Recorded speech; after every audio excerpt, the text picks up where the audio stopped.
नमस्कार, स्वागत है दोस्तों आपका उत्कर्ष क्लासेज की इस ऑनलाइन क्लास में। दोस्तों, आज हम आपसे मुखातिब हो रहे हैं हमारा पूर्व की कक्षाओं से चला आ रहा बिंदु क्या रचना व रचनाकार। रचना व रचनाकार।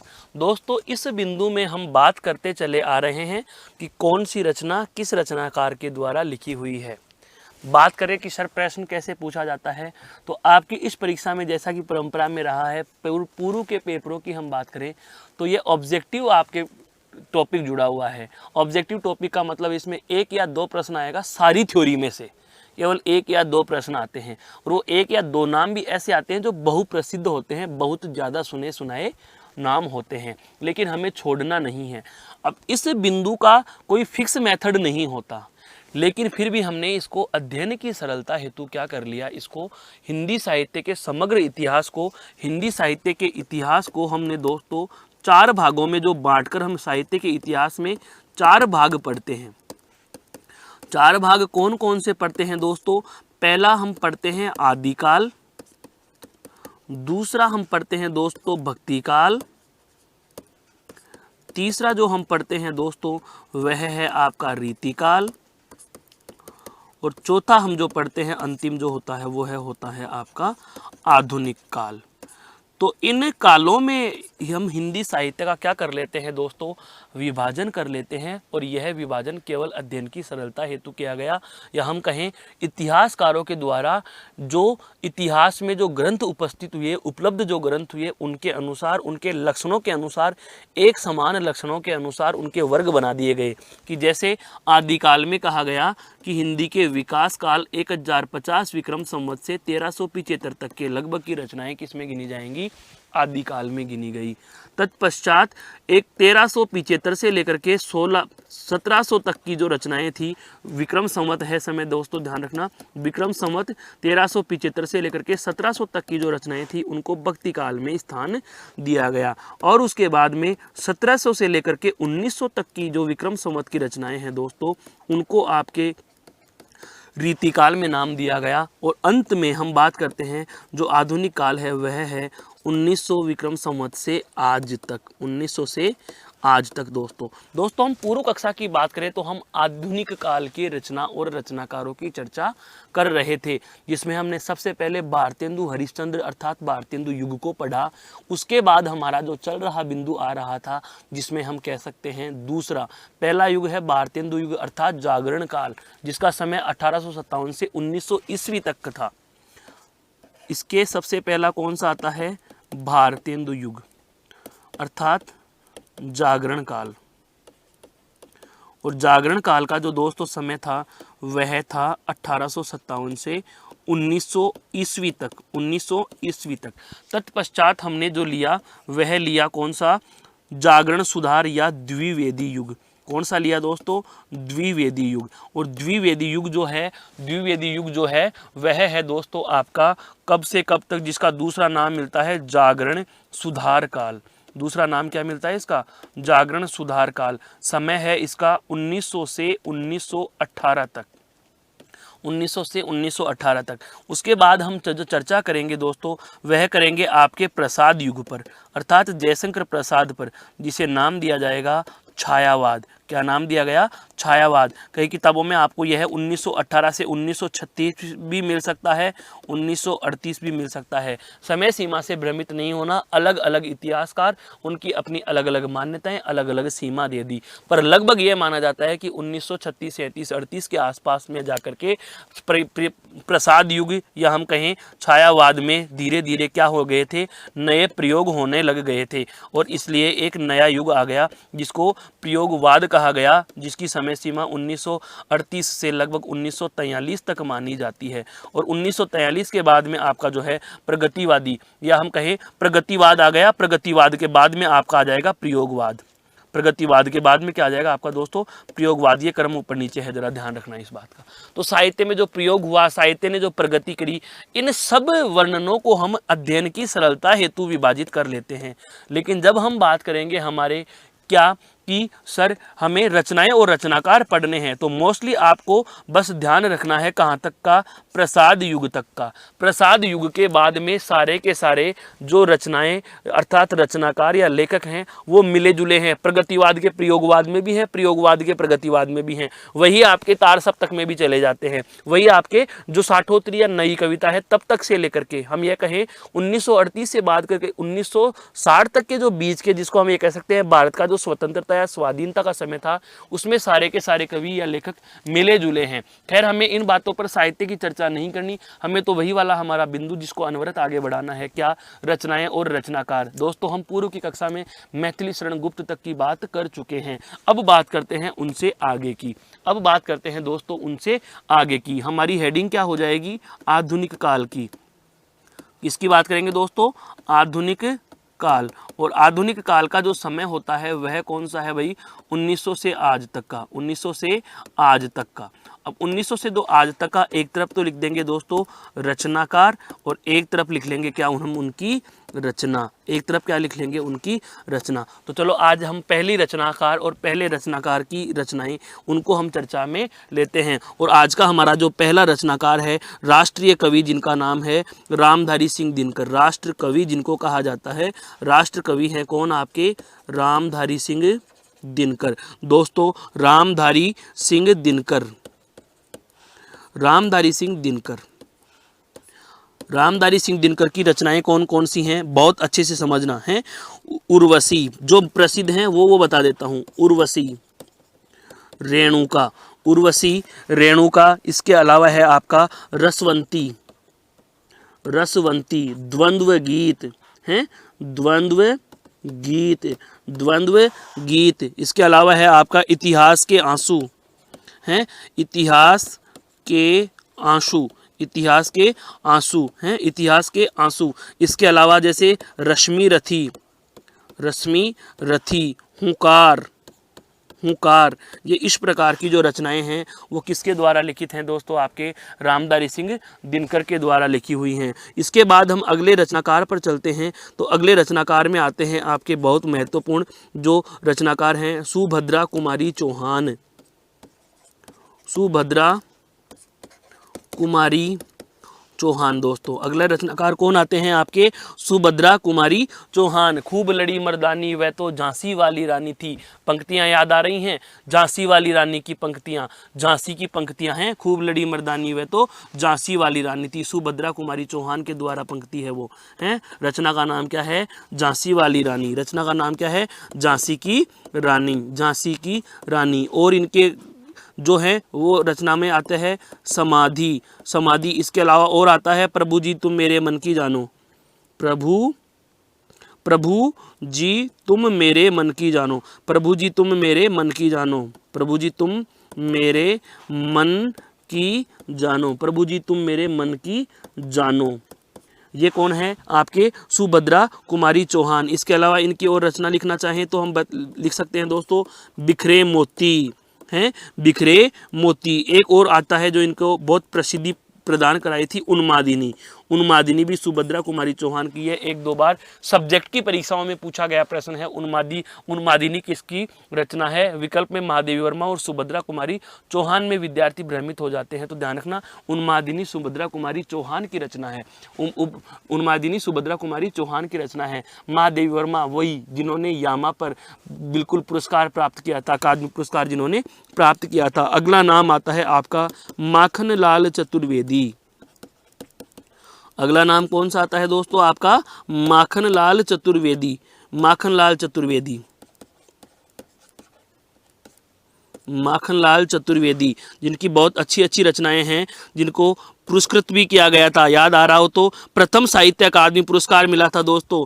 प्रथम साहित्य अकादमी पुरस्कार किसको मिला था, हिम तरंगिणी को है, him Tarangini, him Tarangini, him Tarangini 1955 में है, 1955 में। इसके अलावा एक और आता है हिम किरीटनी है, हिम किरीटनी, हिम किरीटनी, हिम किरीटनी भी इनकी रचना का ही नाम है दोस्तों। इसके अलावा है माता है, एक रचना है इनकी वेणु लो गूंजे धरा है, वेणु लो गूंजे धरा, वेणु लो गूंजे धरा, वेणु लो गूंजे धरा, वेणु लो गूंजे धरा माखनलाल चतुर्वेदी की रचना है। अमीर इरादे गरीब इरादे, अमीर इरादे गरीब इरादे, इरादे इरादे कैसे हो सकते हैं, अमीर भी और गरीब भी। इसके अलावा है एक कृष्ण अर्जुन युद्ध, बहुत अच्छा है, कृष्ण अर्जुन युद्ध, कृष्ण अर्जुन युद्ध के नाम से भी इन्होंने एक रचना लिखी है। तो माखनलाल चतुर्वेदी, माखनलाल चतुर्वेदी हिंदी में अमर हो गए। अमर हो जाने की वजह यही है कि पहला साहित्य अकादमी पुरस्कार 1955 में जब आरंभ किया गया था, साहित्य अकादमी परिषद के द्वारा 1 लाख रुपए के साथ ताम्रपत्र जो दिया जाता है, वह हिंदी के प्रथम कवि या हिंदी में प्रथम पुरस्कार जो मिला था हिम तरंगिनी को मिला था, जिसका नाम है माखनलाल चतुर्वेदी द्वारा रचित रचना है। क्लियर दोस्तों। तो ये कौन से थे कुछ नाम जो हमारे कल के बिंदु में या पूर्व की कक्षा के बिंदु में जो छूट रहे थे, वह कौन से थे, जो आधुनिक काल में हम द्विवेदी युग की रचनाओं की या रचनाकारों की बात कर रहे थे। दोस्तों अब हमारी बात आगे बढ़ती है और हमारी बात में अब हम आज जो चर्चा करने वाले हैं आधुनिक काल के छायावाद के लेखकों की बात करेंगे। आधुनिक काल के छायावाद की, आधुनिक काल और आधुनिक काल में आज हम चर्चा किस पर करेंगे दोस्तों, छायावाद पे। समय आपका बताया हुआ 1918 से 1936 या 38 दोनों समय हमें मिलते हैं, 36 या 38 हमें दोनों मिलते हैं। ज़्यादातर किताबों में आपको 38 मिलेगा, ज़्यादातर किताबों में 38 मिलता है, क्योंकि इसके बाद वाला काल 38 से आरंभ होता है दोस्तों। क्लियर। तो एक तरफ तो वही कौन आपके रचनाकार और एक तरफ क्या लिखेंगे उनकी रचना। छायावाद के प्रधान 4 लेखक या 4 कवि या 4 रचनाकार हैं जिन्हें छायावाद के प्रधान स्तंभ माना गया दोस्तों। वे हैं सुमित्रा नंदन पंत, जयशंकर प्रसाद, सूर्यकांत त्रिपाठी निराला और महादेवी वर्मा, अर्थात जिन्हें छायावाद के प्रधान 4 स्तंभ कहा जाता है। तो हम उन्हीं से चर्चा को आरंभ करते हैं दोस्तों। सबसे पहले हम बात करेंगे कौन से रचनाकार की, जयशंकर प्रसाद, जयशंकर प्रसाद की। सबसे पहली जो हम चर्चा करेंगे वह किस पर करेंगे दोस्तों, जयशंकर प्रसाद की। और जयशंकर प्रसाद की रचनाओं की बात करें तो देखो आंसू हैं, लहर हैं, आंसू लहर, कामायनी, आंसू लहर कामायनी, कंकाल हैं दोस्तों, तितली, कंकाल, तितली, प्रेम पथिक, प्रेम पथिक। एक इनका अधूरा भी रहा हुआ, इनकी एक अधूरी रचना रही थी इरावती, इरावती, इरावती। समय से पहले काल की ग्रास बन जाने के कारण ये इनकी एक रचना जी थी वह क्या हो जाती है दोस्तों, अधूरी रह जाती है। इनके अलावा देखो एक आता है करुणालय, नाटक है इनका करुणालय और एकांकी, करुणालय है। और एक है आपका कौन सा, एक घूंट एकांकी है, एक घूंट बहुत प्रसिद्ध है, एक घूंट एकांकी। करुणालय ये क्या है, नाटक, ये क्या है दोस्तों, एकांकी, एकांकी है, एकांकी। जयशंकर प्रसाद के द्वारा रचित एकांकी है दोस्तों। क्लियर। अब हम बात करते हैं अगला जो है छायावाद के प्रधान स्तंभों में। छायावाद के प्रधान स्तंभ, ध्यान से सुनिए एक बात को, छायावाद के 4 प्रधान खंबे जिन पर पूरा छायावाद टिका हुआ है, जिसमें एक नाम आता है, जिन पर पूरा छायावाद टिका हुआ है उनमें एक नाम आता है सुमित्रा नंदन पंत का, एक नाम आता है सूर्यकांत त्रिपाठी निराला का, एक नाम आता है महादेवी वर्मा, और एक प्रमुख नाम जिनके नाम से युग पूरा जाना जाता है वे हैं आपके जयशंकर प्रसाद। दोस्तों दूसरी और महत्वपूर्ण बात सुनना, जयशंकर प्रसाद झरना आंसू लहर कामायनी, झरना भी है इनकी रचना है, झरना आंसू लहर कामायनी, कंकाल तितली इरावती, इरावती इनका अधूरा माना गया उपन्यास ग्रंथ भी है। क्लियर। इनके अलावा इन्होंने करुणालय नाटक भी लिखा, एक घूंट इनकी एकांकी है, एक घूंट क्या है इनकी एकांकी। इसके बाद में बात आती है जैसे कौन, आपका सूर्यकांत त्रिपाठी निराला, जिनको रबर छंद के प्रणेता कहा जाता है, छंद मुक्त रचनाओं का प्रणेता कहा जाता है। छंद मुक्त की बात मैं इसलिए करना चाह रहा हूँ दोस्तों, हमारे इस परीक्षा के पाठ्यक्रम में यदा छंद का प्रश्न भी पूछा जाता है। आपकी परीक्षा ऐसी भी हो सकती है कि जिसमें छंद पूछ लिया जाए, तो छंद जो जहां भी आता है वहां पर रबर छंद या केचुआ छंद, रबर का मतलब छोटा और बड़ा हो सकता है, केचुए के भी वही गुण है, छोटा और बड़ा हो रहा होता है। हम देखते हैं सूर्यकांत त्रिपाठी निराला छंद मुक्त रचनाएं लिखने वाले प्रसिद्ध कवियों में गिने जाते हैं, जिनकी कविताओं की एक लाइन छोटी एक लाइन बहुत बड़ी होती है। इसलिए उनको कहा जाता है रबर छंद या केंचुआ छंद या छंद मुक्त रचनाओं के प्रणेता, जिनकी बहुत सारी रचनाएं हैं। चर्चा करना चाहते हैं अब हम, ध्यान दीजिए, सूर्यकांत त्रिपाठी निराला इनके ओगढ़ व्यक्तित्व के स्वभाव के कारण महादेवी वर्मा ने भी इनको कहा था कि इनके ओगढ़ व्यक्तित्व है। इनका क्या है दोस्तों? ओगढ़ व्यक्तित्व है। तो इनकी रचनाएं देखो, परिमल है, परिमल, अणिमा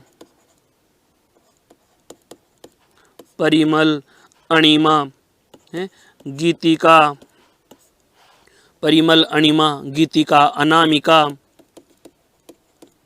अनामिका है, राम की शक्ति पूजा, बहुत महत्वपूर्ण चीज जो आपको साक्षात्कारों में भी पूछी जाती है, राम की शक्ति पूजा, दुर्गा का जो आह्वान करते हैं भगवान श्री राम रावण से जब युद्ध करते हैं उस समय। कुक्कुरमुत्ता है, कुक्कुरमुत्ता, नए पत्ते, बेला है, आराधना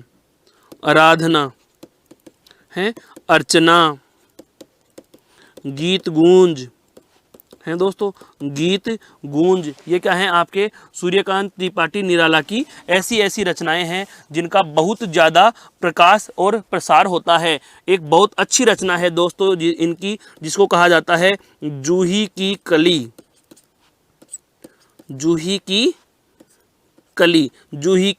कली। दोस्तों एक इनकी रचना है सरोज स्मृति, ध्यान से समझना, सरोज स्मृति। एक बार जरा इधर ध्यान दीजिए, सरोज स्मृति। सरोज कौन थी? सरोज थी सूर्यकांत त्रिपाठी निराला की पुत्री। होता क्या है, बदकिस्मती ऐसी रही है सूर्यकांत त्रिपाठी निराला की, जैसा कि हम महादेवी वर्मा के द्वारा इनके ऊपर लिखा गया संस्मरण पढ़ते हैं, तो महादेवी वर्मा ने भी लिखा है कि असमय ही इनके प्रियजनों का निधन हो जाता है। इनकी पत्नी का भी देहावसान हो गया, इनको स्वयं को भी पित्ती रोग निकल आता है, और इनकी बेटी सरोज भी बीमारी की वजह से ही हम कह सकते हैं चिरकाल की ग्रास बन जाती है, मृत्यु को प्राप्त कर लेती है। तो इन्होंने अपनी पुत्री, और ये इतने ओगढ़ स्वभाव के धनी थे कि इनको जैसे किसी रचना पर जैसे इनको मिला था एक बार 2100 रुपए का पुरस्कार मिला, तो यह अपने पुरस्कार की सारी राशि गरीबों में दान कर देते, किसी विधवा स्त्री को पेंशन के लिए बंधवा देते। कंबल खरीद के ला रहे हैं, रास्ते में ठिठुरता हुआ व्यक्ति दिख गया तो ये उसी को दान कराए। इतने ओगढ़ और दानी स्वभाव के धनी थे।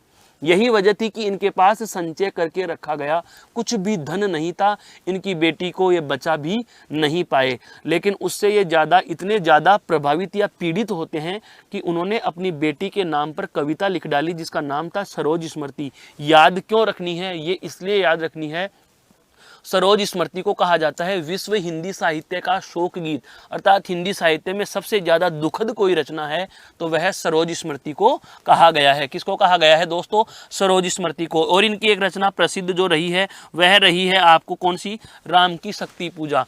राम की शक्ति पूजा क्या होता है कि जब हमें पता चलता है या रामायण जब हम पढ़ते हैं, देखते हैं, सुनते हैं, तो भगवान श्री राम रावण से युद्ध करने जा रहे होते हैं, तो राम को पता चलता है कि रावण ने दुर्गा का, या हम कह सकते हैं यज्ञ से एक अमरता का वरदान ले लिया और दुर्गा ने उनको अमरता का वरदान दे दिया। अब मैं क्या करूं? या उन्होंने भगवान से एक अमरता का वरदान ले लिया, मैं क्या करूं? तो यहाँ पर इनके सेनापतियों ने इनको सुझाव दिया कि आपको माँ दुर्गा अर्थात शक्ति की देवी की पूजा अर्चना करनी चाहिए। संवाद बहुत प्रसिद्ध कौन सा है? भगवान श्री राम जब शक्ति की पूजा कर रहे होते थे, युद्ध भूमि में कोई पुष्प उनको नहीं मिलता, तो आपने सुना होगा श्री राम का एक पर्यायवाची शब्द आता है दोस्तों, राजीव लोचन।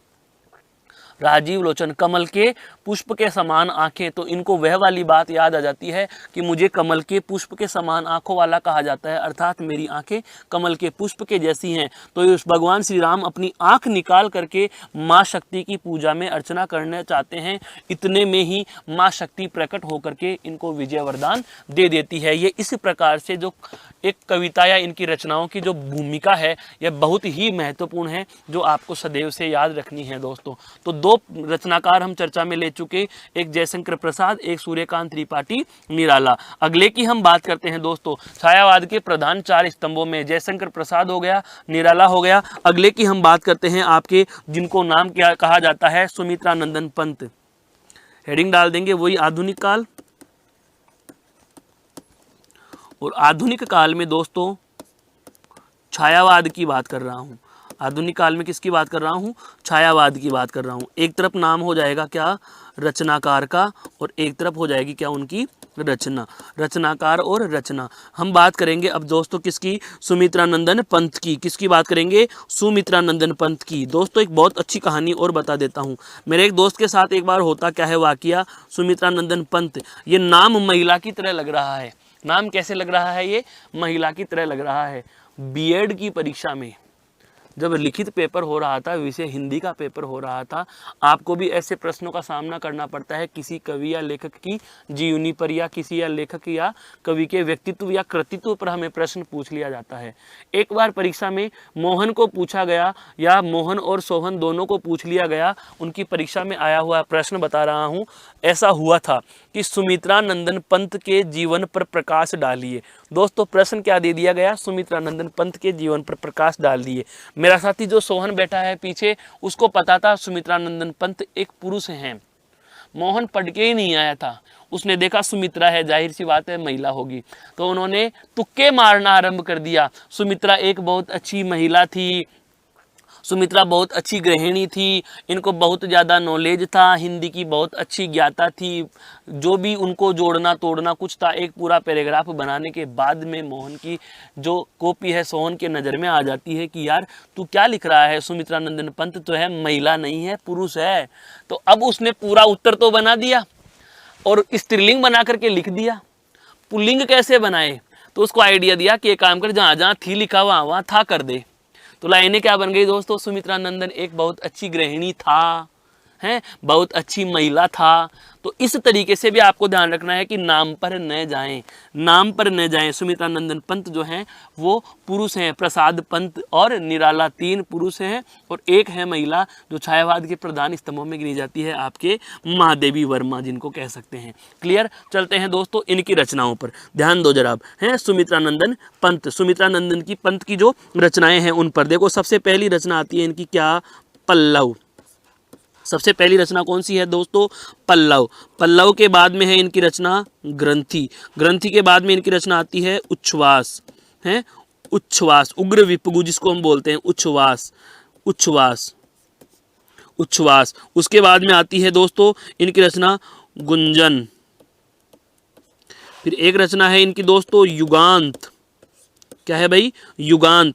युगांत के अलावा इनकी रचना है उत्तरा। एक रचना है दोस्तों चिदंबरा।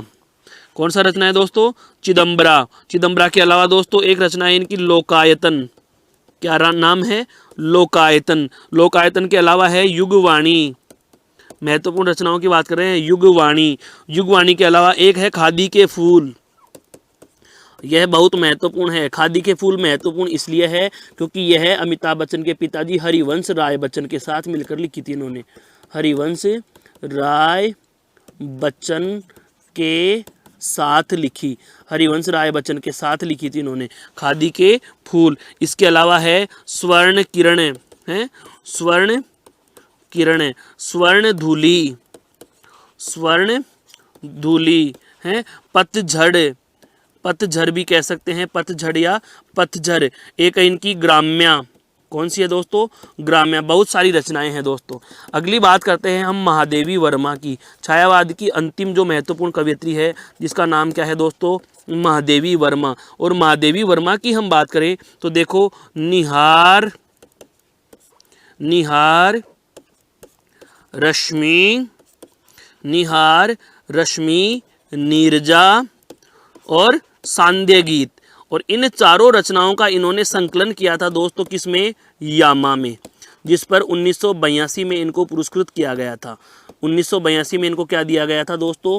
पुरस्कार दिया गया था। 1982 में इनको यामा पर पुरस्कार दिया गया था। इसके अलावा इनके और रचनाएं कौन कौन सी हैं? पथ के साथी, हैं पथ के साथी। इसके अलावा है मेरा परिवार, मेरा परिवार। एक रचना है इनकी अतीत के चलचित्र, अतीत के चलचित्र, अतीत के दोस्तों क्या हैं, चलचित्र हैं, अतीत के चलचित्र हैं, अतीत के चलचित्र। एक आता है स्मृति की रेखाएं, स्मृति की रेखाएं, स्मृति की रेखाएं भी क्या है दोस्तों, इनकी रचना है। क्लियर। तो इस प्रकार से हम बात करें छायावाद के प्रधान 4 स्तंभों में, तो जिसमें नाम आता है सूर्यकांत त्रिपाठी निराला, जयशंकर प्रसाद, महादेवी वर्मा और सुमित्रानंदन पंत। दोस्तों ये थे आपके छायावाद के प्रधान 4 कवि। इनके अलावा और जो छायावाद के कवि हैं उनकी भी हम बात करते हैं। जैसे हम बात अभी एक जिक्र आ गया, ये रहा जिक्र क्या आया कि हरिवंश राय बच्चन के साथ मिलकर के सुमित्रानंदन पंत ने खादी के फूल नामक रचना की। तो जाहिर सी बात है खादी के फूल रचना सुमित्रानंदन पंत ने हरिवंश राय बच्चन के साथ लिखी है। तो हरिवंश राय बच्चन भी कौन से काल के हुए, छायावाद के। हालांकि ये छायावाद में छायावादी विशेषताओं के कवि नहीं थे, ये हालावादी विशेषताओं के कवि हैं। हालावाद के कवि भी इनको कहा जाता है। हालावाद के कवि जिन्होंने मधुशाला लिखी है, मंदिर मस्जिद मेल कराए, मंदिर मस्जिद बेर कराए मेल कराती मधुशाला, हैं सुरा कलश, शराब पर जिन्होंने कविता लिख डाली, वे हैं कौन, आपके हरिवंश राय बच्चन। तो बात करते हैं दोस्तों हरिवंश राय बच्चन के द्वारा लिखित रचनाओं पर, हरिवंश राय बच्चन के द्वारा लिखित रचनाओं पर। वही आपकी हेडिंग क्या, आधुनिक काल, आधुनिक काल। और आधुनिक काल में एक तरफ हम ले लेंगे क्या, बात कर रहे हैं किसकी, छायावाद की। और छायावाद का समय वही 1900 से आज तक, 1900 से आज तक। एक तरफ तो नाम है आपके कौन दोस्तों, रचनाकार, और एक तरफ है उनकी रचना। एक तरफ क्या है दोस्तों, उनकी रचना। जिक्र करना चाहेंगे हम दोस्तों अब किसका, हरिवंश राय बच्चन का। किनका जिक्र होगा भाई, हरिवंश राय बच्चन का। फादर ऑफ अमिताभ हैं, father of Amitabh, grandfather of Abhishek हैं हरिवंश राय बच्चन, हरिवंश राय बच्चन की। हरिवंश राय बच्चन के लिए एक बहुत अच्छी जो लाइन आती है वह लिख देता हूँ, क्या, प्रेम व बस्तियाँ अर्थात हालावाद, प्रेम व मस्ती के कवि हैं ये, हालावाद के कवि, हालावाद के कवि, हालावाद के कवि इनको कहा जाता है। क्या कहा जाता है इनको, हालावाद का कवि कहा जाता है। इनकी रचनाओं की बात करते हैं दोस्तों। देखो इनकी रचनाओं में मधुशाला, शाला मतलब स्थान है, शाला मतलब स्थान, मधु यहाँ शराब को कहा गया है, शराब का स्थान। मैं खाना आज के अर्थ में बार जिसे बोलते हैं, आज के दारू का ठेका नहीं, शराब का ठेका नहीं, बार जिसे बोलते हैं, जहाँ बैठ करके पीते हैं लोग, जहाँ बैठ करके पीते हैं, कोई से भी धर्म के जाएं एक साथ पिएंगे, सब भाई भाई बन जाएंगे, सारे गम भूल जाएंगे, किसी को कोई शिकायत नहीं रहेगी। वो कौन सी है दोस्तों, वो मधुशाला है। वो क्या है, मधुशाला है, जहाँ बैठ के सारे गम भुला देते हैं। क्या है वो, मधुशाला। मंदिर मस्जिद बैर कराते, इसीलिए तो कहा गया कि मंदिर में हिंदू जा रहे हैं, मुस्लिम धर्म को मानने वाले मस्जिद में जा रहे हैं, तो ये तो जिनको पवित्र जगह मानी जाती है वो तो उल्टा हिंदू मुस्लिम को सांप्रदायिकता से बैर करा रहे हैं। मेल कराती मधुशाला, एक ही टेबल पर बैठ करके चीयर्स करके ले रहे हैं दोस्त घूंट अपने गम को भुलाने की, तो वहां पर है कौन सी, मधुशाला है दोस्तों, मधुशाला। अन्य रचनाओं में हम बात करें तो देखो इनकी रचना आती है मधु कलश।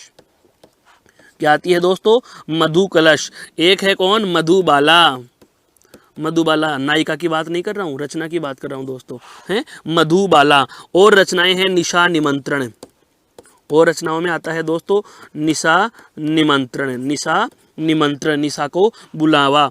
एकांत संगीत है, एकांत संगीत। एक है दोस्तों मिलन यामिनी, है एक है कौन सी, मिलन यामिनी, मिलन यामिनी। रात गई बीत आई नहीं मिलने, मिलन यामिनी में कहा गया है। एक है दोस्तों आपके सतरंगिणी। क्या है दोस्तों, सतरंगिणी, सतरंगिणी, सतरंगिणी। इसके अलावा है दोस्तों जैसे खादी के फूल, नए पुराने झरोके हैं, नए पुराने झरोके, नए पुराने झरोखे। खादी के फूल हम पंत में भी गिनते हैं, यहाँ भी गिनेंगे, क्योंकि यह पंत ने इनके साथ मिलकर ही लिखी थी दोस्तों, ठीक है। इसके अलावा इनकी जो आत्मकथा है, आत्मकथा 4 खंडों में है, यह बहुत बार पूछी जाती है। आत्मकथा के 4 खंड, आत्मकथा के कितने खंड हैं इनके, 4 खंड हैं। आत्मकथा के 4 खंड कौन कौन से हैं दोस्तों, बताना चाहूँगा। पहला है नीड का निर्माण, फिर से क्या भूलूं क्या याद करूं, नीड का निर्माण, फिर से ऐसे है क्या भूलूं क्या याद करूं, क्या भूलूं क्या याद करूं, फिर है नीड यानी घोंसला, नीड या घोंसला, नीड का निर्माण, फिर से बसेरे के से दूर 10 द्वार से सोपान तक, नीड का निर्माण, फिर से क्या भूलूं का याद करूं, नीड या घोंसले का निर्माण, फिर से और बसेरे से दूर और 10 द्वार से सोपान तक, बसेरे से दूर।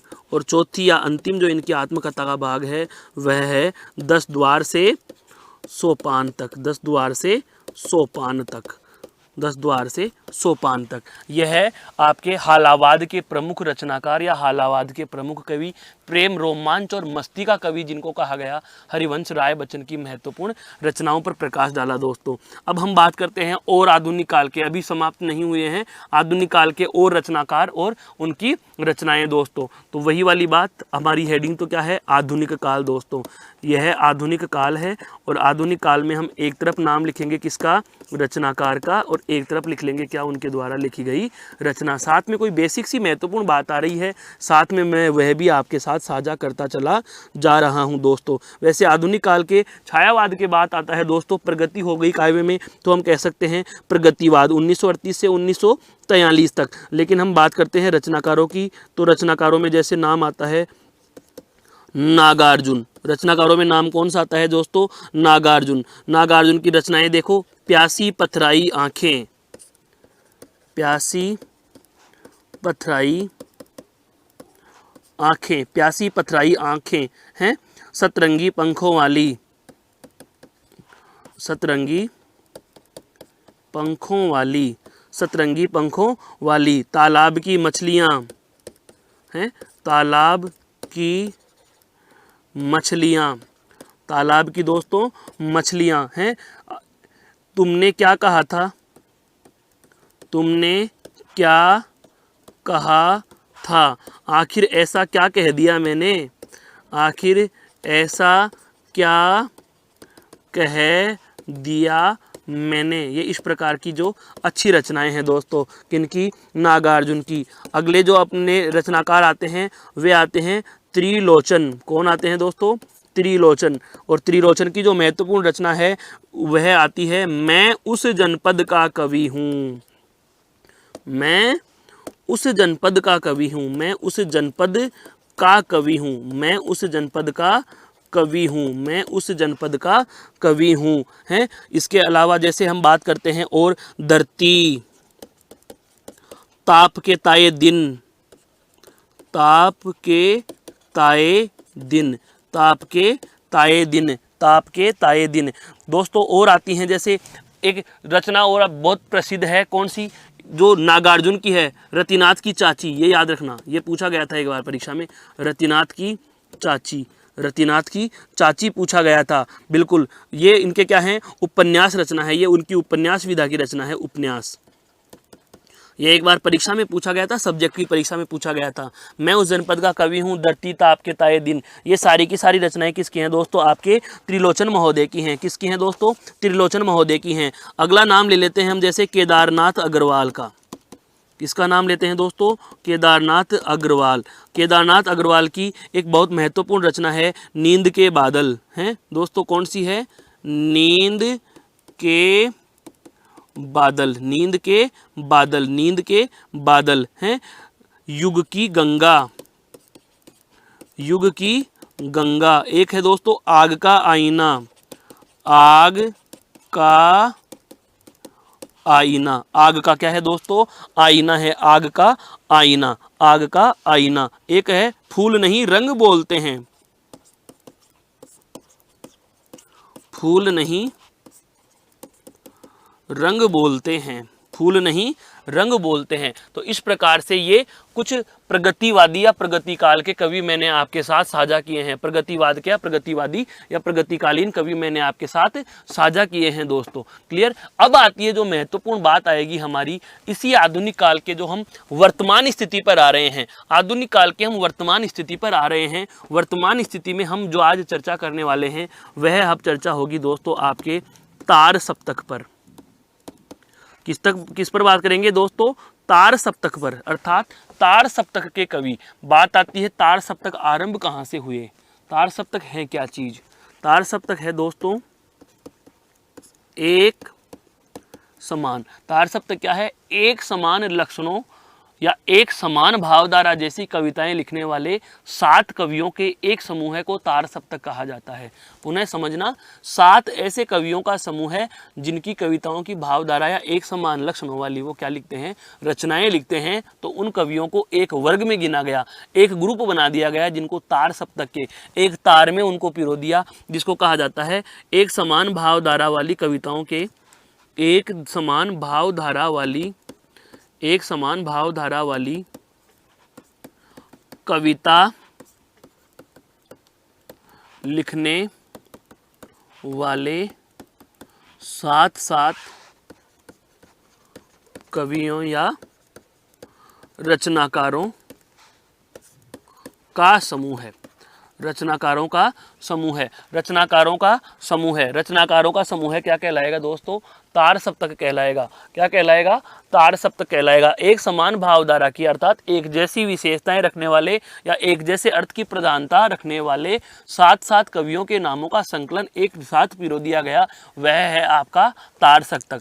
और इस तार सप्तक के जो प्रवर्तक हैं, दोस्तों तार सप्तक के जो प्रवर्तक हैं वे आपके हैं कौन? आपके अज्ञेय। एक परीक्षा में यही पूछ लिया गया, अज्ञेय का पूरा नाम बताइए।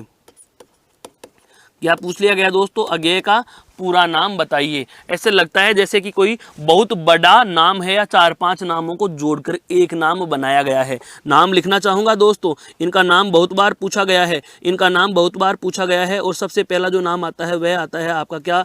सच्चिदानंद हीरानंद वात्स्यायन अज्ञेय। सच्चिदानंद हीरानंद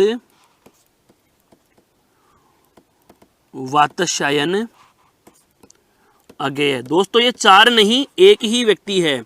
ये 4 नहीं है, एक ही व्यक्ति का नाम है। एक ही व्यक्ति का नाम है सच्चिदानंद हीरानंद वात्स्यायन अज्ञेय। क्लियर। तो इसको कहा जाता है या इनको कहा जाता है तार सप्तक का प्रवर्तक कहा जाता है, जिन्होंने सबसे पहला तार सप्तक 1900 कब दिया था? 43 में। 1943 में दिया था दोस्तों। कब दिया? 1943 में। फिर दूसरा तार सप्तक, ये तो कौन सा है? पहला।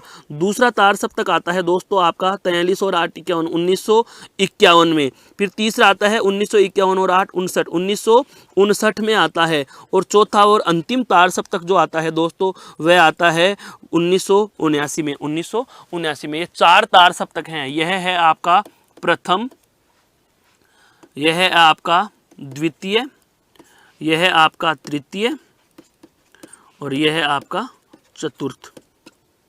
यह क्या है? आपका चतुर्थ। ध्यान रखना, तार सप्तक इसको तो कहा गया, प्रथम को तो कहा गया तार सप्तक, और फिर इनको कह दिया गया क्या? सप्तक। द्वितीय सप्तक, तृतीय सप्तक और चतुर्थ सप्तक। बात वही, लक्षण वही, विशेषता वही, काम यही, कहानी यही। क्या? 7 कवि एक जैसे हैं और उनकी कविताओं का क्या किया गया है? उनका संकलन और उनकी रचनाओं का संकलन किया गया। लेकिन सारे के सारे कवियों की बात करें, सारे के सारे लेखकों की बात करें हमारी इस परीक्षा की दृष्टि से, तो वो ज़्यादा महत्वपूर्ण नहीं है। हमारे लिए एक महत्वपूर्ण है कौन? इनके प्रवर्तक जी, जिनका नाम है क्या? आपका सच्चिदानंद हीरानंद वात्स्यायन अज्ञेय दोस्तों। तो हम जान लेते हैं सच्चिदानंद हीरानंद वात्स्यायन अज्ञेय की रचना और रचनाकार। बात कर रहे हैं आधुनिक काल में, बात कर रहे हैं दोस्तों आधुनिक काल में। समय आपका वही 1900 से आज तक, 1900 से आज तक। एक तरफ वही कौन? आपका रचनाकार। एक तरफ कौन? आपका रचनाकार। दूसरी ओर कौन लिख देंगे दोस्तों? रचना। नाम ले रहा हूं किसका? अज्ञेय का। पूरा नाम पहले से ही पता चल चुका है। अज्ञेय का पूरा नाम पहले से ही पता चल चुका है। और इनके देखो, एक तो है शेखर एक जीवनी, शेखर एक जीवनी, बहुत अच्छा इनका एक उपन्यास है दोस्तों। इसके अलावा देखो जयदोल है, कोठरी की बात, कोठरी की बात, ये कहानियां हैं दोस्तों। ये क्या हैं दोस्तों? कहानियां हैं। परंपरा, परंपरा शरणार्थी, परंपरा शरणार्थी, विपथगा, विपथगा इनकी कहानियां हैं दोस्तों। इसके अलावा जैसे इनके निबंध में भी आता है एक आत्मनेपद, या हम कह सकते हैं आत्मनेपद, आत्मनेपद या आत्मनेपद, आत्मनेपद, और एक त्रिशंकु के नाम से भी है इनका, एक त्रिशंकु, त्रिशंकु भी है इनके, त्रिशंकु, त्रिशंकु भी इनके द्वारा लिखा गया क्या है? निबंध। और इनके अलावा एक यात्रा वृत्तांत भी है। यात्रा वृत्तांत कौन सा है?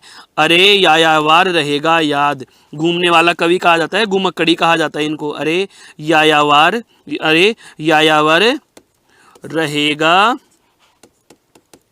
याद। और एक है एक बूंद सहसा, यानी अचानक से उछली, एक बूंद सहसा उछली, एक बूंद सहसा उछली। यह कौन है आपके दोस्तों? सच्चिदानंद हीरानंद वात्स्यायन अगेय, सच्चिदानंद हीरानंद वात्स्यायन अगेय। कभी नहीं रुके, पाँव में पहिए लगे हुए। कहा भी जाता है कि जिस जगह यदि चलने वाले, या हम कह सकते हैं घुमक्कड़ के जहाँ पाँव कदम हो रुक गए, एक जगह घुमक्कड़ों के लिए कहा जाता है कि जहाँ भी घूमने वाला व्यक्ति रुक गया, आगे का उसका टारगेट खत्म हो गया, वह घुमक्कड़ है ही नहीं।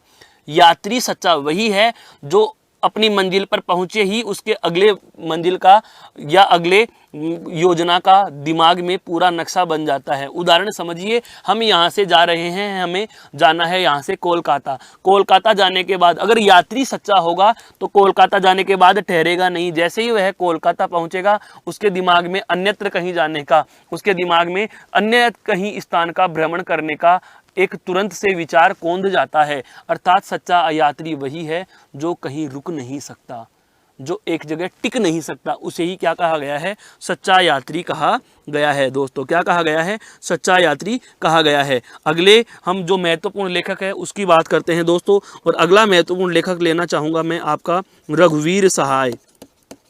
कौन से दोस्तों? रघुवीर सहाय, रघुवीर सहाय। रघुवीर सहाय की रचनाओं की बात करें तो जैसे एक समय था, एक समय था, एक रचना है इनकी सीढ़ियों पर धूप है, सीढ़ियों पर धूप, सीढ़ियों पर धूप। एक है आत्महत्या के विरुद्ध, आत्महत्या के विरुद्ध। और एक है इनकी रचना लोग भूल गए, लोग भूल गए। ये क्या है? लोग भूल गए। बहुत महत्वपूर्ण, बहुत महत्वपूर्ण की बात करते हैं। एक नाम आता है आपका गिरिजा कुमार माथुर। कौन सा नाम आता है दोस्तों? गिरिजा कुमार माथुर। गिरिजा कुमार तो माथुर तो बहुत ही महत्वपूर्ण है, बहुत ही महत्वपूर्ण है। क्या? एक इनकी रचना है पृथ्वी, पृथ्वी के कल्पांतर में, पृथ्वी के कल्पांतर में, कल्पांतर, कल्पांतर में मशीन के पुर्जे हैं, मशीन का पुर्जा, कल्पांतर में मशीन के पुर्जे, मशीन के पुर्जे, ध्यान रखना, मशीन के पुर्जे, मशीन का पुर्जा रचना है। बोलते हैं, याद करने का तरीका बता रहा हूं कि मैं पृथ्वी के कल्पांतर में मशीन के पुर्जे, शिलापंख चमकीले, शिला, मशीन के पुर्जे शिलापंख चमकीले, चमकीले के साथ में आता है चमकीला, क्या? धूप से। तो अगली रचना है धूप के धान, चमकीले, शिलापंख चमकीले। और एक है धूप के धान, धूप के धान है दोस्तों। एक आता है नाश और निर्माण, नाश और निर्माण, नाश और निर्माण दोस्तों, नाश और निर्माण। और इनका एक नाटक भी आता है, नाटक का नाम है, आपने सुना होगा, जन्मकेद। नाटक है इनका कौन सा? जन्मकेद, जन्मकेद। इनके नाटक का नाम क्या है दोस्तों? जन्मकेद है, जन्मकेद इनका नाटक है दोस्तों। क्लियर? तो यह है आपके कौन? गिरिजा कुमार माथुर, गिरिजा कुमार माथुर, अगेय, रघुवीर सहाय, गिरिजा कुमार माथुर। अगला महत्वपूर्ण कवि या रचनाकार हम जो लेने वाले हैं, ठंडा लोहा। कौन? धर्मवीर भारती। कौन लेंगे दोस्तों? धर्मवीर भारती। तो वही वाली हेडिंग हो जाएगी को हमारी क्या? आधुनिक काल है, आधुनिक काल। और आधुनिक काल में एक तरफ हम क्या लिख रहे हैं दोस्तों, रचनाकार लिख रहे हैं, और एक तरफ लिख रहे हैं हम उनकी रचना, एक तरफ हम उनकी क्या लिख रहे हैं, रचना लिख रहे हैं। तो रचना में हम रचनाकार में कौन सा लेंगे, धर्मवीर भारती, धर्मवीर भारती। और धर्मवीर भारती ठंडा लोहा, धर्मवीर भारती की कौन सी रचना महत्वपूर्ण है दोस्तों, ठंडा लोहा महत्वपूर्ण है, ठंडा लोहा महत्वपूर्ण है। इसके अलावा और रचनाओं की बात करें तो 7 गीत वर्ष, 7 गीत वर्ष। और एक आपको जो बताया भी था जिस समय हमने ब्रह्मगीत या कृष्ण भक्ति काव्य धारा की बात करी थी, क्या, कनुप्रिया, क्या, कनुप्रिया, यह ब्रह्मगीत परंपरा की रचना है, ब्रह्मगीत परंपरा की रचना, ब्रह्मगीत परंपरा की रचना है, ब्रह्मगीत परंपरा की रचना है। ये कौन सी, ठंडा लोहा, कौन सी है दोस्तों, ठंडा लोहा। अगले आते हैं आपके बहुत अच्छे जो लेखक हैं, कुंवर नारायण, कुंवर नारायण। दोस्तों कुंवर नारायण की बात की जाए तो देखो इनकी रचनाओं में एक तो आता है परिवेश, एक इनकी रचना है हम तुम, परिवेश, परिवेश के साथ में नाम जुड़ा हुआ है ये, परिवेश हम तुम है, परिवेश हम तुम, परिवेश हम तुम। एक है चक्रव्यूह है, चक्रव्यूह है। एक रचना है इनकी आमने सामने, आमने सामने। एक है दोस्तों बहुत अच्छा जिसको 1985 में साहित्य अकादमी पुरस्कार मिला था, कोई दूसरा नहीं, कोई दूसरा नहीं। एक इनकी रचना है आत्मजयी, कौन सी है दोस्तों, आत्मजयी, कौन सी रचना है, आत्मजयी इनकी दूसरी रचना का नाम है। एक है आपके बहुत महत्वपूर्ण रचनाकार जिनका नाम आता है गजानंद माधव मुक्तिबोध, चांद का मुंह है टेढ़ा है, हैं, गजानंद माधव, गजानन माधव मुक्तिबोध, गजानंद माधव मुक्तिबोध, जिनकी एक रचना बहुत बार पूछी गई है दोस्तों। इसको तो आप बहुत हाईलाइट करके लिख लेना, गजानंद माधव मुक्तिबोध की कौन सी, चांद का मुंह है टेढ़ा, चांद का मुंह है टेढ़ा, चांद का मुंह है क्या है दोस्तों, टेढ़ा है, चांद का मुंह है क्या है, टेढ़ा है। इसके अलावा इनकी और रचनाओं की बात करें तो इनकी और रचनाओं में मिलती है एक विपात्र, क्या मिलती है दोस्तों, विपात्र मिलती है, काठ का सपना है, काठ का सपना मिलती है, काठ का सपना। एक आता है सतह से उठता आदमी, सतह से उठता आदमी, सतह से उड़ता हुआ आदमी इनकी एक बहुत ही क्या है, महत्वपूर्ण रचना है, क्या है दोस्तों, इनकी एक बहुत ही महत्वपूर्ण रचना है। इसके अलावा अगले हम लेखक की बात करें तो वो अगला जो हमारा लेखक आता है, अगला जो हमारा रचनाकार आता है आपके शमशेर बहादुर सिंह, आधुनिक काल में हैं, शमशेर बहादुर सिंह आधुनिक काल। और आधुनिक काल में हम अगले जो रचनाकार की बात करेंगे वह है रचनाकार हमारा, उनकी रचना की हम बात करेंगे, क्या नाम है, शमशेर बहादुर, शमशेर बहादुर सिंह, जिनकी रचना है कुछ कविताएं हैं, कुछ कविताएं और कुछ और कविताएं, कुछ और कविताएं, कुछ कविताएं, कुछ और कविताएं, चूका भी नहीं हूं मैं, चूका भी नहीं हूं मैं, चूका भी नहीं हूं मैं। एक आता है इतने पास अपने बात बोलेगी, इतने पास अपने। एक है बात बोलेगी, बात बोलेगी, बात बोलेगी दोस्तों, बात बोलेगी, इतने पास अपने बात बोलेगी। बात क्या बोलेगी इतने पास अपने में, कि काल तुझसे होड़ है मेरी, काल तुझसे होड़ है मेरी, काल तुझसे होड़ है मेरी, काल तुझसे होड़ है मेरी, काल तुझसे होड़ है मेरी, काल तुझसे होड़ है मेरी। क्लियर। एक बहुत अच्छे जो रचनाकार आते हैं जिनको हम कहते हैं सुदामा, बिल्कुल धूमिल के नाम से जिनको जाता है, धूमिल के नाम से सुदामा पांडेय, बिल्कुल जिनको हम कह सकते हैं दोस्तों धूमिल, सुदामा पांडेय, सुदामा पांडे। उपनाम जिनका हम क्या कहते हैं, धूमिल के नाम से जिनको जानते हैं, धूमिल के नाम से, धूमिल के नाम से जिनको जाना जाता है। जिनकी बहुत बहुत प्रसिद्ध रचना है दोस्तों, जिनकी बहुत बहुत प्रसिद्ध रचना है संसद से सड़क तक, संसद से सड़क तक, संसद से सड़क तक। और एक आती है इनकी कल सुनना मुझे दोस्तों, एक रचना आती है इनकी कौन सी, कल सुनना मुझे। एक इनकी रचना कौन सी आती है दोस्तों, कल सुनना मुझे, कल सुनना मुझे, संसद से सड़क तक। और एक आती है कौन सी, कल सुनना मुझे। इसके अलावा हम बात करें अन्य महत्वपूर्ण रचनाकारों में, ये तो कालों के अनुसार थे, तार सप्तक के अनुसार थे। अब बात करते हैं कुछ रचनाओं के विशेष में, जैसे कहानीकारों के हिसाब से। सबसे पहले हम बात करें दोस्तों मुंशी प्रेमचंद की। मुंशी किसकी बात करें दोस्तों, मुंशी प्रेमचंद की, जिन्होंने उपन्यास इतने लिख दिए कि उनको उपन्यास सम्राट का दर्जा दिया जाता है। तो मुंशी प्रेमचंद का जैसे सेवा सदन है, सेवा सदन, प्रेमाश्रय है, निर्मला दोस्तों, कर्म भूमि,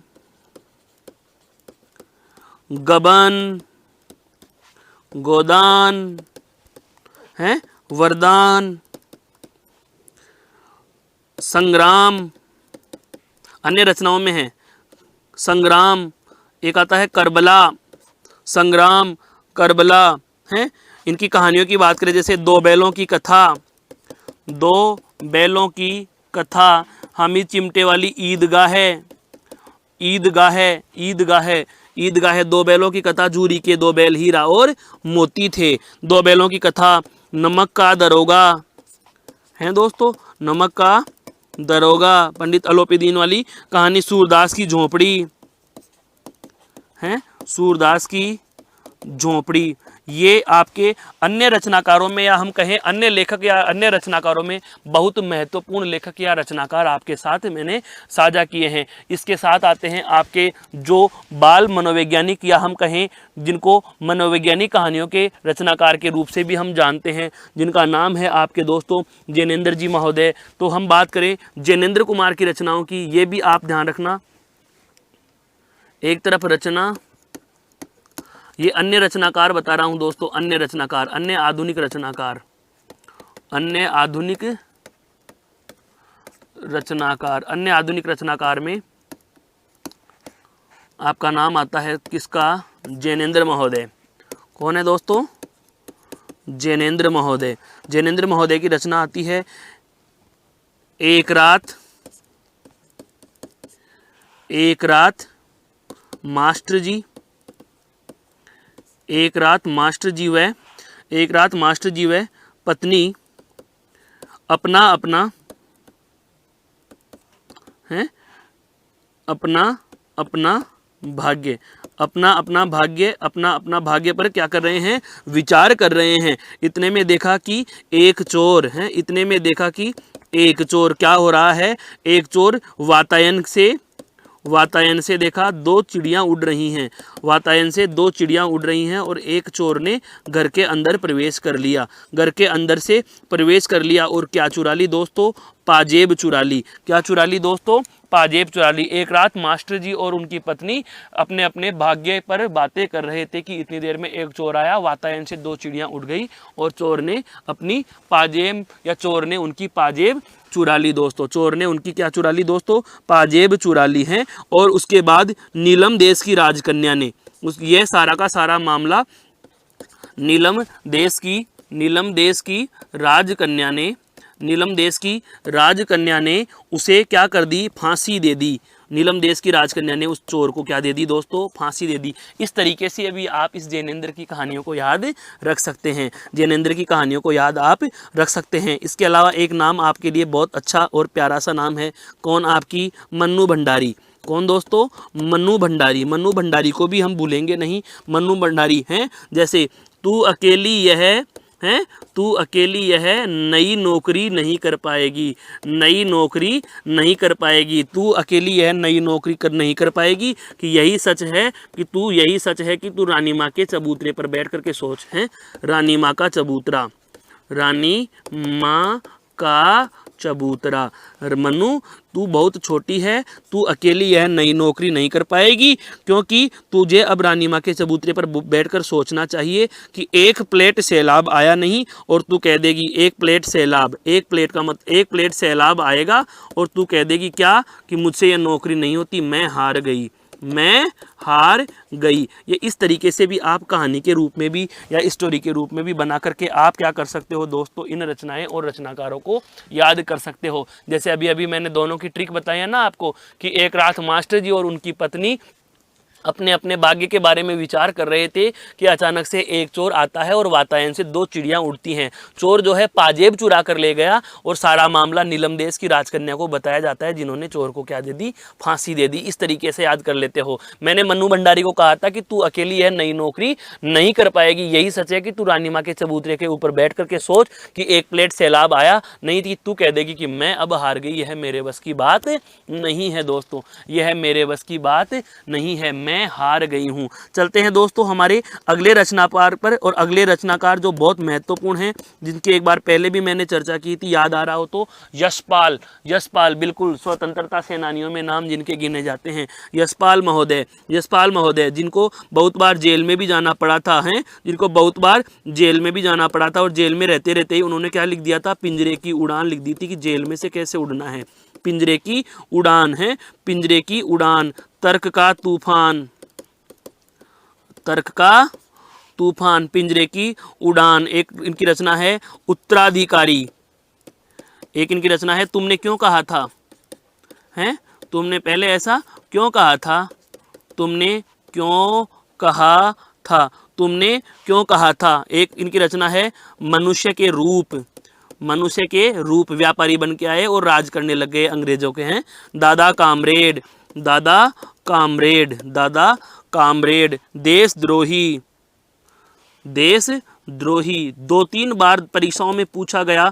बहुत ही अच्छा कौन सा, झूठा सच, बहुत ही अच्छा है और ये बहुत बार पूछा गया है, झूठा सच, झूठा सच। और एक आती है तेरी मेरी उसकी बात, तेरी मेरी उसकी बात, तेरी मेरी और उसकी बात, यही सच है, तेरी मेरी उसकी बात। और 12 घंटे, 12 घंटे। ये इस प्रकार की जो रचनाएं हैं दोस्तों, ये हैं आपके स्वतंत्रता सेनानी या स्वतंत्रता सेनानियों में जो लेखक रहे, महत्वपूर्ण जो हमारे रचनाकार रहे, जिनका नाम है यशपाल महोदय। देश के सपूत हैं, जाहिर सी बात है, इसलिए इनके नाम को हम बहुत ही ज़्यादा सम्मान के साथ लेते हैं, बहुत ज़्यादा सम्मान के साथ इनके नाम को लिया जाता है। आगे हम और लेखकों पर चर्चा करें तो अन्य महत्वपूर्ण लेखकों में हमारे कुछ 1-2 लेखक और बचे हैं, हम उनकी भी चर्चा कर लेते हैं दोस्तों। हम बात कर रहे थे अन्य की, अन्य महत्वपूर्ण में, और अन्य महत्वपूर्ण में दोस्तों हम लेना चाहेंगे एक तरफ वही रचनाकार और एक तरफ वही क्या लिख देंगे दोस्तों, इनकी रचना। तो अन्य महत्वपूर्ण लेखकों में हम सबसे पहले हम लेना चाहेंगे दोस्तों आपके हरिशंकर परसाई जी को, हैं हरिशंकर परसाई, व्यंग्यकार हैं हरिशंकर परसाई जी। हरिशंकर परसाई, जैसे सबसे पहले इनकी रचना आती है, सबसे प्रसिद्ध जो रही है, रानी नागफनी की कहानी, रानी नागफनी की कहानी, रानी नागफनी की कहानी बिल्कुल। और इसके अलावा जैसे इनकी एक आती है तट की खोज, इनकी एक रचना है तट की खोज, तट की खोज है। इसके अलावा जैसे भोला राम का जीव, व्यंग्य रचना है, बहुत प्रसिद्ध रही है भोला राम का जीव। वह पेंशन के चक्कर में ऑफिसों के चक्कर लगाता रह जाता है और उसको भोला राम को पेंशन मिल ही नहीं पाती है। अंत में क्या हो गया था, भोला राम का जीव जो है वो निकल कर आता है। एक है शब्द, एक बहुत अच्छी व्यंग्य रचना है इंस्पेक्टर मातादीन चांद पर।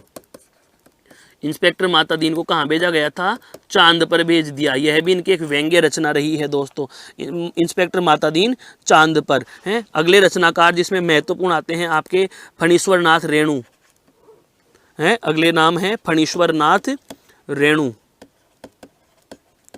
अगला जो नाम है बहुत महत्वपूर्ण नाम है, हमारे समक्ष प्रस्तुत है दोस्तों, कौन सा है, फणीश्वर नाथ रेणु। एक नाम याद रखना है आपको, कौन सा, मेला आंचल, मेला आंचल इनका पूछा जाता है। एक आते हैं आपके कौन, कमलेश्वर, कमलेश्वर की सारिका पत्रिका, बहुत फेमस रही है, जो बहुत प्रसिद्ध है हिंदी में, कमलेश्वर, जिसके नाम के लिए आपको याद रखना है सारिका को। किसको याद रखना है? सारिका को। एक है रामवृक्ष बेनीपुरी हैं दोस्तों, एक कौन है आपके? रामवृक्ष बेनीपुरी, जिनकी रचना का नाम, जिनको कहा जाता है कलम का जादूगर। क्या कहा जाता है जिनको? कलम का जादूगर कहा जाता है। जिनकी एक प्रसिद्ध रचना है कैदी की पत्नी। कैदी की पत्नी, कैदी की पत्नी। एक इनकी रचना है चिता के फूल। क्या है दोस्तों? चिता के फूल। मैं फिर से कहूंगा, रचनाएं और रचनाकार समाप्त नहीं हुए हैं। रचनाएं और रचनाकार समाप्त नहीं हुए हैं। आरंभ में ही मैंने कह दिया था, हजारों रचनाकार, लाखों उनकी रचनाएं हैं दोस्तों। लेकिन मैंने भरसक प्रयास किया है आपके साथ साझा करने का। आपकी इस परीक्षा की दृष्टि से अनेकानेक आपके समक्ष रचनाकार और उनकी रचनाओं के नामों से मैंने आपका परिचय करवाया है। आप इसी को पूर्ण न माने, कोशिश करेंगे कि आपको नोट्स के रूप में भी इनके या और इनसे संबंधित तथा इनके अलावा शेष रही रचनाएं और उपलब्ध करवा दी जाएं। आप भी जहां से मिलते जाएं उनको पढ़ते चले जाएं, क्योंकि जितना ग्रहण करोगे उतना बढ़ जाएगा और उतना ही हमें बढ़ाना है दोस्तों। क्लियर? तो दोस्तों, आज हमारे इस रचनाएं रचनाकार वाले बिंदु को हम विराम देते हैं। फिर से मिलेंगे नए किसी बिंदु के साथ। तब तक के लिए नमस्कार, धन्यवाद, जय हिंद, जय भारत दोस्तों।